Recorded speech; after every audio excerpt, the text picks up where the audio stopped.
Delivery नंतर first time आम्ही नवरा बायको आज सोबत जेवलो असतील का ते पुढे सांगतेस. त्या आधी ना दिवसाची सुरुवात एवढी घाण झाली ना, म्हणजे रात्रीचे भांडे जर सकाळी असं पाहायची वेळ आली तेवढं बोरिंग वाटतं ना. झालं असं की रात्री लाईट नव्हती पावसामुळे आणि मी भांडे घासलेच नाही. सकाळी म्हटलं चला सकाळी घासूया. भांडे घासले, आंघोळ केली, फ्रेश झाले. त्यानंतर ना स्वयंपाक बनवला, चपाती भोपळ्याची भाजी बनवली पातळ.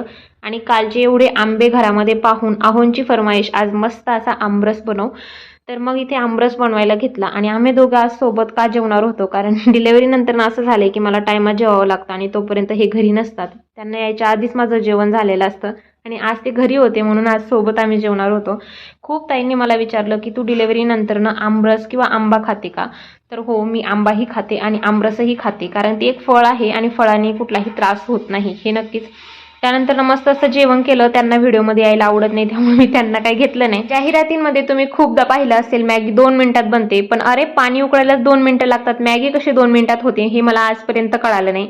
असो, मस्त असा रिमझिम पाऊस चालू होता, मस्त मॅगी एन्जॉय केली. त्यानंतर संध्याकाळी यांना कामावरती जायचं होतं, मग यांनी शौर्याकडे भाजीला पाठवून दिलं. थोड्याफार गोष्टी घेऊन आले होते, शेवग्याच्या शेंगा, शिमला, कोथिंबीर आणि मेथीची भाजी. आमच्याकडे भाजीपाला खूप जास्त महाग आहे. मेथीची भाजीची जुडी तर 40ला एक भेटली. तुमच्याकडे कितीला आहे ना ते सुद्धा मला कॉमेंट करा. आणि असा होता आजचा दिवस. बाय.